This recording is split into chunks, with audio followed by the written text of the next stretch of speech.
You boys look like a weird heavy metal band. Yes, we are a band. Really? Yeah. So what do you play? Symphonic, post-apocalyptic, reindeer-grinding, Christ-abusing, extreme war, pagan, Fennoscandic metal. Right. Really interesting.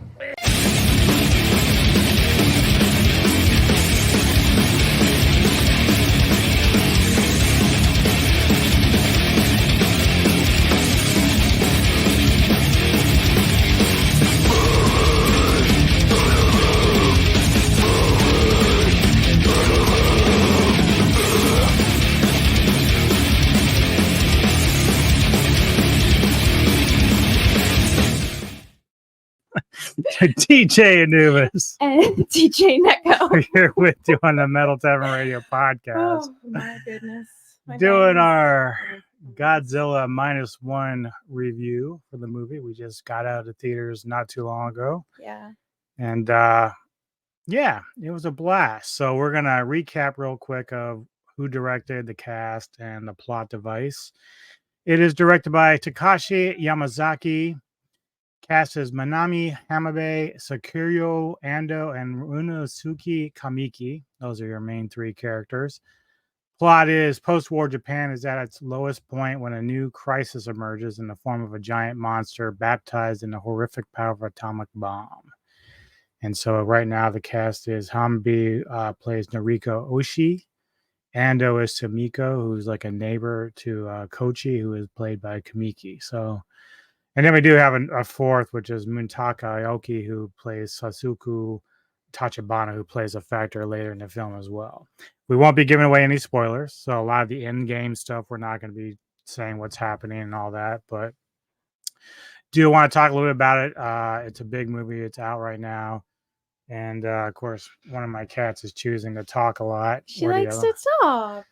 So, basically, as it points out in the plot, you've got, the end of World War II starting to come to a close. We've already dropped the bomb on Hiroshima and Tokyo and all that. We didn't drop the bomb on Tokyo. Hiroshima, excuse me. Nagasaki. Is it Nagasaki? Mm-hmm. Didn't we do it 2 spots? Yeah, Hiroshima and Nagasaki. Okay, yeah. I thought it was. I never paid attention to history, so. You're terrible. So as they're trying to rebuild, we were actually introduced to a kamikaze pilot by that's Koichi, played by Kamiki, who initially lands on the island of Odo early in the film, claiming he has malfunctions with his airplane, and he's one of the designed kamikaze pilots.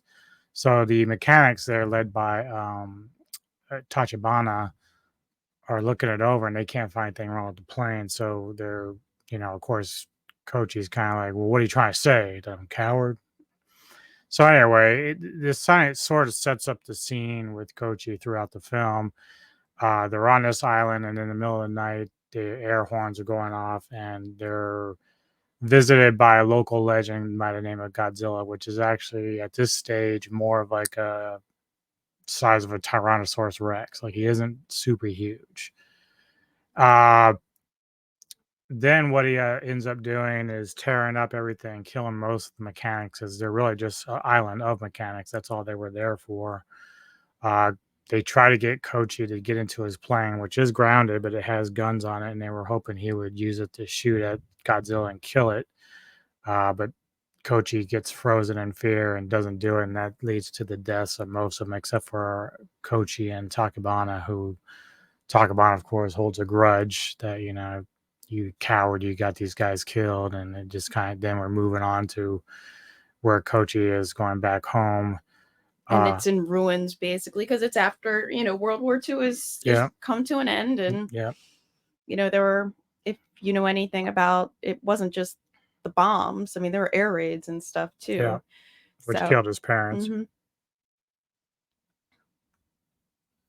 And so basically, he's, of course, met with his neighbor, Sumiko, who also lost some people and her children. Her 3 children and her husband. And she's very angry at him because he's a kamikaze pilot. And it's really weird because a lot of the people including Kochi himself, kind of like he almost holds himself responsible for the entire thing. Like it's he feels like if he had sacrificed himself, he alone would have saved Japan in the war, which really isn't the case. And there's really no evidence at all that we know, especially when we learn more about Godzilla, that he would have been able to kill Godzilla. And this version of Godzilla is pretty frightening. Like, the early moments when you see like the dinosaur version of him, he's got like the sort of like saliva like stretching from his jaw. Yeah, It's yeah. very terrifying. Um, Yeah, I don't think this is definitely not a kid's Godzilla movie. no. This is the villain Godzilla. Yeah, and it's they've really worked on, the details and making it. I was saying to DJ Anubis, it seems like a little bit like Shin Godzilla, a little bit like G2000, kind of morphed together. His spikes are really crazy.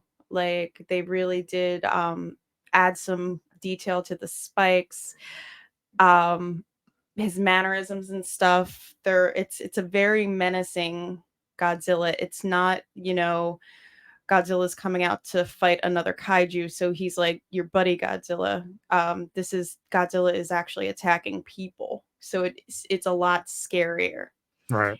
And like they don't hold back either. Like they show people getting hurt. Yeah, just the image there, like he is very menacing. The spikes kind of are reversed a little bit. Like usually they're getting bigger as it gets towards the middle of the back, but in this case, it's more towards the front near the head. Um, and one thing we learned, though, again, we're not going to give too much away, but his heat ray. Uh, you've probably seen stills, of course. It's in blue like usual, but not the way that it forms. Like it's not as elaborate or crazy as Shin Godzilla, but it is changed up a bit, which is very cool. Original idea from Toho. This is definitely a reimagining of the 1954 film. You and I were talking on the way back home that there's the scene with uh, the subway train in the mouth, which is a very homage to the original. That was really cool to see. The theme music was in there, and it was all played like at the perfect time. Mm-hmm. The actors were so good. Mm-hmm. And I did want to say this because I had to get it off my chest. Okay. Now, this isn't me talking to anybody in particular, but if you're somebody who was whining and bitching about the plot device or the characters in the legendary films like 2014 or King of the Monsters or whatever, don't go see this film, okay? Because it's character driven. Mm-hmm. It's a character driven movie. There's not like a really lot of Godzilla in it. That's my only gripe is I wish they Yeah, did. you were saying you wanted to see more destruction, but see, it's already a very long movie because it has a very I don't want to say meaningful. I guess meaningful plot's the best way to put it, but it has a very good story. No, it is, and that's why like I think if you did it put more like Godzilla destroying, it would just have made it a little too long, and it was already over 2 hours. Yeah, it's very character driven. So again, if you're somebody who was crying about King of the Monsters and there's not enough of that action in that, this isn't a movie for you. Don't go see it because you're not going to get that. This is a very character driven film, and it's a good film. It's well written. In fact, I'm going to say far superior to 54 in the way that it's written. But it's been many years, and of course, I'm sure the budget for this was way better than they ever had for 54. CGI was good. It mixed in well. They've got that down. And I also appreciated I will say there's no real nighttime stuff. A lot of it's during the day. So for those that kind of hated the whole how dark it was for like 2014 or King of the Monsters, you're not going to get. There is a little bit of Godzilla at night, but nothing on the level that Legendary did. So a lot of the stuff's during the day, which is very good. No, you made me forget what I was going to say. Whoops. God damn it. Oh, the way what I really kind of thought was cool is the his mannerisms and the way he kind of like moved around almost kept that clunky suit feel. Like how he was kind of like lumbering, and you know, we know the old Godzilla is just a dude in a rubber suit. He's a character actor. We know back then they didn't have this kind of technology to animate, but I like that they kept his very like clunky movement, because Godzilla, the guy was walking around carrying this heavy suit, so he was kind of like lumbering, and that's, how it just, I think they did a nice mix of old and new to kind of like make it feel like, yeah, this is, even though it's taking place after World War II, they've got the, right background and the right like period time clothing and stuff, but they still had enough imagination to kind of bring something new to the Godzilla world. Yeah. And then we talked about one time, there's a point where there's a plane flying around Godzilla in the water, and we said the same thing. It looked like he was looking at it like a cat trying to chase a mouse, So he had very cat-like reflexes. We always joke that sometimes Godzilla looks like a cat.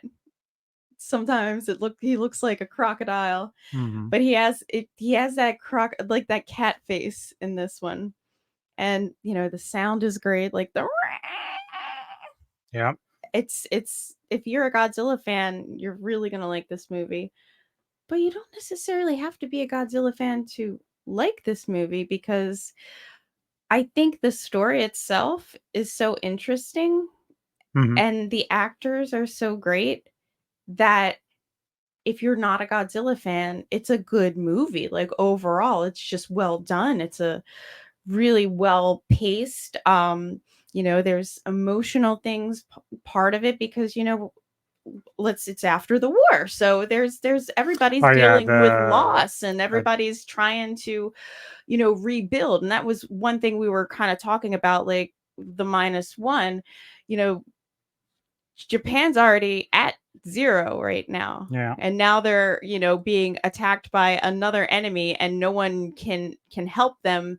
They kind of weaved into the story like the historical aspects of what was going on during the world at that time. And it was really hard for the US to get back over to Japan without it looking like another act of war with the Soviets. So yeah, they had a real nice attention to detail with the destruction and how actually Koichi and his neighbor had to kind of rebuild. Like, so even when they're like living in their house that was destroyed, but like putting as they started to rebuild, and once they started, because he's eventually Koichi is getting a job where he's going and patrolling the waters, so he gets better money and they can rebuild, and he saved his money and he rebuilt his house. But it's they show a timeline. It took like a good 4 years for him to actually have a roof on his house. Like it was tarps and stuff. Yeah.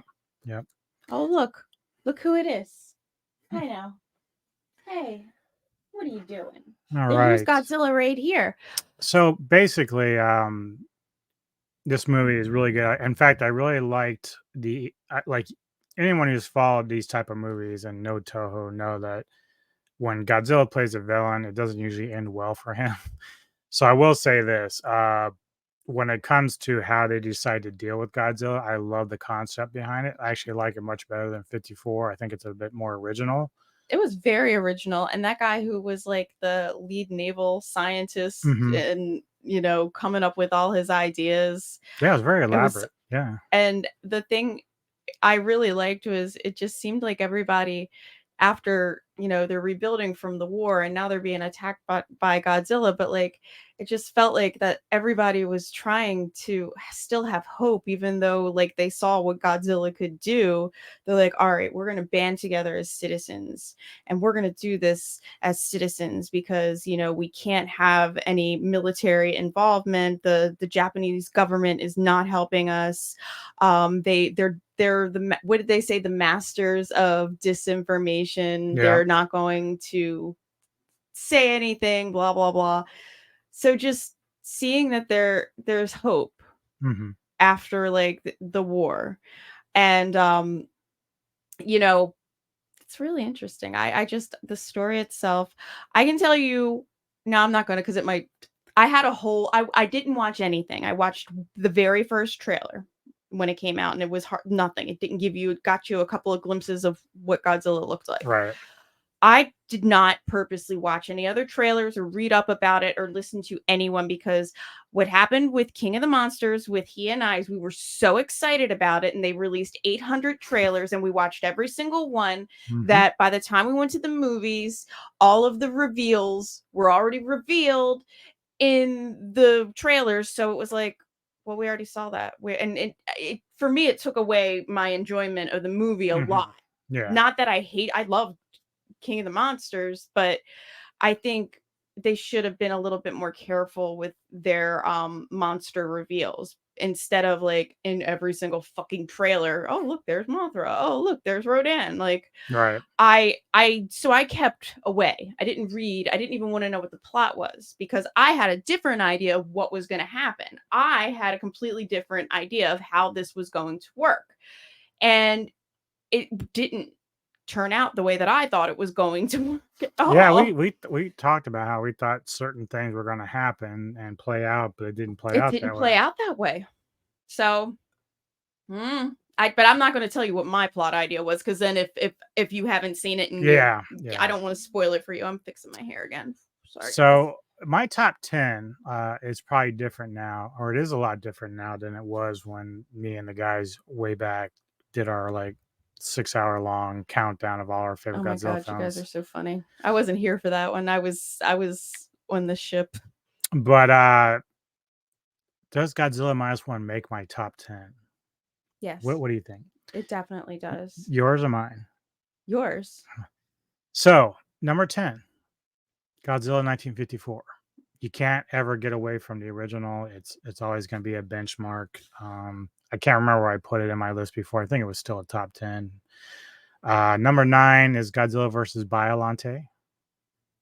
Number 8 is Godzilla versus Gigan. Number 7, Godzilla 2014. Number 6, Godzilla versus Kong 2021. Godzilla gets his rightful throne. Number 5, -1. Yes. Very good film. Number 4, the top 4 basically you're going to be at the similar place that I was before. Final Wars. 3 is G2000. 2 is Godzilla versus Mechagodzilla 1974. And then number 1 is King of the Monsters still. However, that does come with a bit of caveat because Neko and I were talking about this on the way home. I had remembered at some point, I thought, and anybody who watches this and wants to comment on it, please do.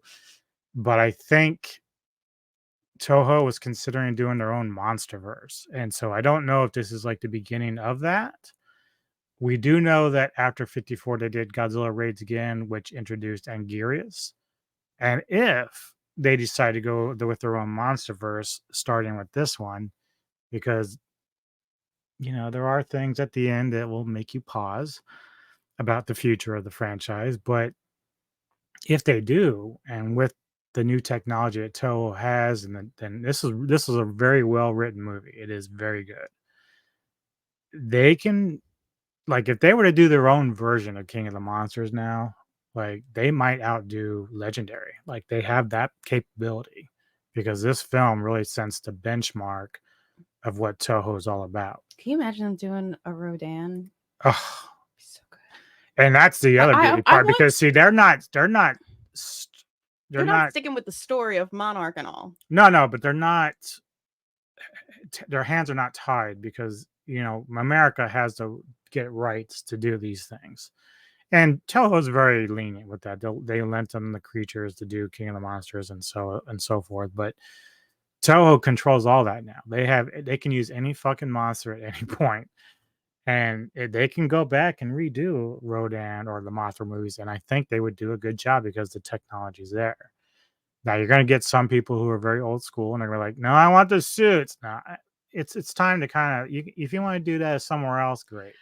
I think the time is to move on. I think it's time, like when they have the suits, you can only make models look so good, and then you're just cutscenes all the time. It's like cutscene, and it's like, cutscene, and it's a dude in a suit on, and we love them. We think they're great, but I mean, if you think about this film, and it goes back to what you and I have been saying about King of the Monsters and all the other stuff we've been watching lately. Godzilla is fucking huge, and they make him look fucking huge. But it's also fluid. Mhm. Like their movements, it makes sense for what you're watching. Like, as a kid, you growing up in the suits, you don't care. It's like, ooh, giant monsters. This is great. But think back to Ray Harryhausen. So he was using stop motion. That gave it a sense of fluidity with these creatures.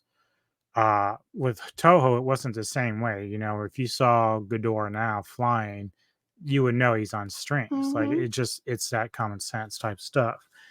So I will always have my love for those older films, but the possibilities now to make these look so realistic, because I mean, look, man, if I was a kid these days watching this film, I would think that shit was real. It'd be scary for a kid. Like right. I'm gonna say this, if you don't think, because it's not anything like, I don't even know what it's rated, PG-13, because there's not a lot. There's no horror in it, but it could be scary. It could be scary for a younger kid. I mean, there's no blood, there's no curse words, but he's in fact, I think there's more blood in Jurassic Park than there is in this. He's so well done and so menacing looking, especially at the beginning. I think he even looked meaner when he was little, when he was baby Godzilla, than he did as gigantic, like flipping over boat-sized Godzilla. Like, and I love when they do that, when they're showing his size in comparison to fucking like destroyers and battleships and stuff. Like, you remember that the early battleship scene underwater when you and I were looking at each other? It had the same effect as we did in 2014. And I love, that was the other thing I know we're talking about -1, but like the part in 2014 where he causes a tsunami, that's exactly what would happen, and just the way that the Hawaiian Islands are, and like and it's such a small, Hawaii's not big at all. The big island, you can drive around the entire thing. There's like a, interstate, almost like the Beltway we have here, in like 2 hours. It's not a very large, so that is, when you have that kind of force coming at you, and they had that detail, that was something. And I really did like the story in it was 2014. really well done, well acted. I really loved it. I think I watched that more than I watched King of the Monsters, because for me, King of the Monsters is all about the monsters. And I'm glad that they put so much detail. Well, the problem with King of the Monsters is, one, if I had any gripes about it, it is the one thing I appreciate about this movie in tow is that when they go for plot devices and they go for their characters, they don't get lazy. If they say, we're going to make a story and we're going to throw Godzilla in it, but we're going to have a real story. And that was great. King of the Monsters tried to dance around that. So, like, not only did they not really give you all the fights that you wanted in, like, longer spaces, but the characters were very flimsy. Like, it was so lazy. Like, yeah, I'm going to lose my mom. She's going to die, sacrifice herself to Ghidorah or whatever. And just characters were just so corny. Like, this wasn't that way. These characters are well written.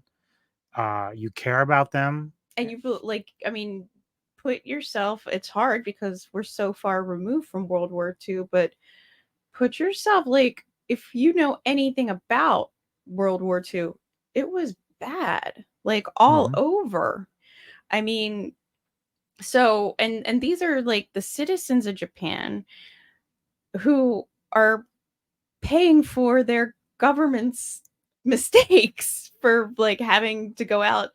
So what does another government do? They come to Japan and destroy it because they need to tell Japan to sit the fuck down and stop, like, killing 1 million Filipinos and, raiding everywhere. And I know, like, it's insane. So if you had to give this film a rating, what would you give it? I could watch it again right now. I 10. Yep, that's where I am. 10 out of 10 easily. I could definitely just sit down and watch. I mean, and I would definitely be buying this on Blu-ray. And like, my mom likes Godzilla anyway, but she would really like this story. And a good thing too here is this film is subtitled, but one thing I can appreciate about it is it didn't speed through it. So like you Mhm. had time to read, and then you can also watch what was going on screen. Sometimes you get movies, subtitles are running so fast that you can't keep up with both, and sometimes things you need to be able to see both. So I was really appreciative that I could actually read what was going on. They slowed that pace down. Excuse me, and then also gave you the visuals. So Oh, there's another little detail that I really loved. So remember when this is without a spoiler, we know Godzilla's attacking Japan. So when he first goes to Giza, right? Ginza, I'm calling it Ginza, yeah, Ginza. And he's sitting in there with his daughter in their little house, and he has the radio on. And it's the exact same announcement in Japanese that was in 54. mhm, And then if you ever listen to the Blue Oyster Cult song Godzilla, that like emergency announcement is what they have in that song towards the end, like as it's in Japanese. And I was yeah. like, I just got really excited about that. Like it's just nice little attention to detail type things. Yeah, and it like you said, it was like a little over 2 hours, but like it didn't feel that lengthy. Mm-mm. Like it was just it went smooth. You were very engaged with the film, the story, the visuals are amazing. Again, just everything about it really hit on the mark, and I'm very happy about this film. I am too. I really am. I've never made like a top list of Godzillas, but like this is really cool because I always Well, kind we of still got to work on your top 50 of the new century films. yeah, it's true. But like for me, I do work a lot, so it's hard to sit down and just like do that. Got time today? I She's not gonna do I'm it. not gonna do it She'll never today. do it. I might do it. I just like I have a lot to do. I mean, you want clothes, clean clothes, right? And so anyway, Well, I um, will say this because we do have my top films of 2023 coming. I guess this one will be making that list. I'm sure it will be. I wow, like Yeah, wow, it, just it was wow. That's just all I could say about it. If you have not seen this, get out there and do so. I know that absolutely Matt and a few others have gone out like a number of times already. I mean, I wish I had that kind of time. I probably would do it myself, but most certainly I'm going to be